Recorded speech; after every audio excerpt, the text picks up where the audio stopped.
എല്ലാവർക്കും നമസ്കാരം. നിങ്ങളുടെ കഴിവിൻ്റെ പരമാവധി നിങ്ങൾ ജോലി ചെയ്യുക. നിങ്ങളുടെ കഴിവിൻ്റെ പരമാവധി സക്സസ് നേടിയെടുക്കുക. നിങ്ങളുടെ കഴിവിൻ്റെ പരമാവധി നിങ്ങളുടെ ബോസിനെ അല്ലെങ്കിൽ നിങ്ങൾക്ക് മാർക്കിടുന്നവരെ സാറ്റിസ്ഫൈ ചെയ്യുക എന്നുള്ളതാണ് നമ്മുടെ എല്ലാവരുടെയും ആഗ്രഹം. അങ്ങനെ ചെയ്യുന്നതിന് നിങ്ങൾ സക്സസ്ഫുള്ളായ ഒരു എംപ്ലോയി ആവണമെന്നുണ്ടെങ്കിലുള്ള 17 പ്രധാനപ്പെട്ട പോയിന്റുകളാണ് ഈ ഷോർട്ടായിട്ട് ഞാൻ പറയുന്നുള്ളൂ. ഒരുപാട് ലോങ് ആയിട്ട് പറയുന്നില്ല. നിങ്ങളതൊന്ന് മനസ്സിലാക്കാൻ ശ്രമിച്ചാൽ മതി.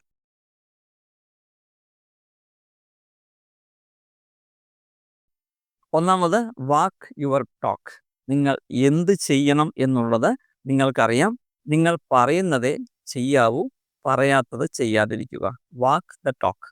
നിങ്ങളുടെ പ്രോമിസുകളും ചെയ്യാം എന്ന് പറഞ്ഞ കാര്യങ്ങളും ഭംഗിയായി ചെയ്യുക എന്നർത്ഥം.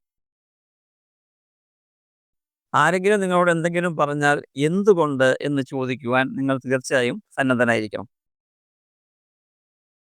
നിങ്ങളുടെ എനർജിയെ നിങ്ങൾ എപ്പോഴും മാനേജ് ചെയ്യണം. ഒരുപാട് ഓടിച്ചാടി നടന്ന് എനർജി ഡ്രെയിൻ ചെയ്യരുത്. Manage your energy. നോ എന്ന് വായ കൊണ്ട് പറയാതെ നോ എന്ന് പറയുവാനുള്ള കഴിവ് നിങ്ങൾക്കുണ്ടായിരിക്കണം. നിങ്ങളുടെ വർക്കിൽ നിന്നും സെപ്പറേറ്റ് ആയിട്ടോ നിങ്ങളുടെ വർക്കിനകത്ത് തന്നെയോ നിങ്ങളെ ഉപദേശിക്കുവാൻ, നിങ്ങൾക്ക് മാർഗദർശനം നൽകുവാൻ കഴിവുള്ള കുറേ ആളുകളെ നിങ്ങളുടെ കൂടെ നിർത്തേണ്ടത് അത്യാവശ്യമാണ്. നിങ്ങളെക്കുറിച്ച് കുറ്റം പറച്ചിലും മറ്റു കാര്യങ്ങളുമൊക്കെ സ്വാഭാവികമായും ഉണ്ടാവും. ഫീഡ്ബാക്ക് ഉണ്ടാവും, ഫൈറ്റ് ബാക്ക് ഉണ്ടാവും. അതിനെല്ലാം മാനേജ് ചെയ്യുവാൻ തൊലിക്കെട്ടി നിങ്ങൾ തീർച്ചയായും ഉണ്ടാക്കിയിരിക്കണം. സംസാരിക്കുമ്പോൾ ഒരു കമാൻഡിങ് സംസാര രീതി നിങ്ങൾ ഡെവലപ്പ് ചെയ്തെടുക്കുന്നത് എപ്പോഴും നന്നായിരിക്കും. മറ്റുള്ളവരോട് ക്ഷമ പറയാതെ തന്നെ നിങ്ങളുടെ വേ ഓഫ് ബിഹേവിയറിൽ പറയാതെ ശരീരം കൊണ്ട് പറയുന്ന ഒരു രീതി നിങ്ങൾ കൾട്ടിവേറ്റ് ചെയ്തെടുക്കുക. നിങ്ങൾ എപ്പോഴും മറ്റുള്ളവരുടെ നിരീക്ഷണത്തിലാണ് എന്ന് കൃത്യമായി മനസ്സിലാക്കുക. നിങ്ങൾക്ക് നിങ്ങളുടേതായിട്ടുള്ള സ്റ്റാൻഡേർഡ് ഉണ്ടാവേണ്ടത് അത്യാവശ്യമാണ്. Personal standards. നിങ്ങളാണ്. നിങ്ങളായിരിക്കാൻ എപ്പോഴും ശ്രദ്ധിക്കുക.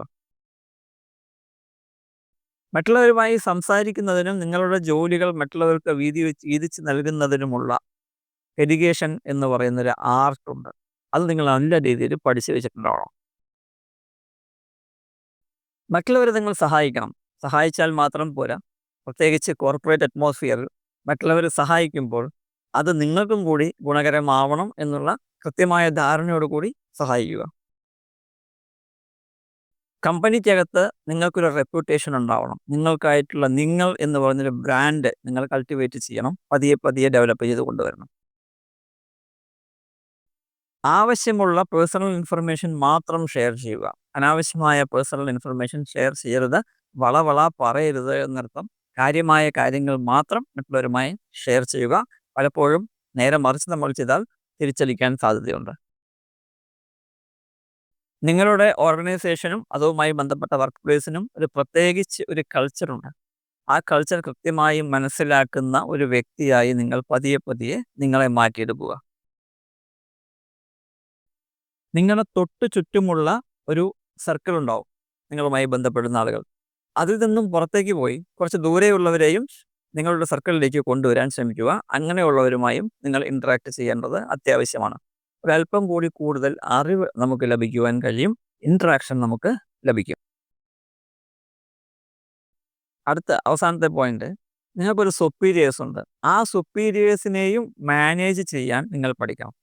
നിങ്ങളുടെ താഴെയുള്ളവരെ മാനേജ് ചെയ്താൽ മാത്രം പോരാ, നിങ്ങളുടെ സുപ്പീരിയേഴ്സിനെയും മാനേജ് ചെയ്യുവാൻ പഠിക്കണം. ഈ 17 സ്റ്റെപ്സും അത്ര എളുപ്പമല്ല എന്നെനിക്കറിയാം. ചെറിയൊരു വീഡിയോ ആയി ചെയ്തെന്ന് മാത്രം. ഓരോന്നിനെയും കുറച്ചുകൂടി ഭംഗിയായിട്ട് ചെയ്യുവാൻ ഞാൻ ശ്രമിക്കുന്നുണ്ട്.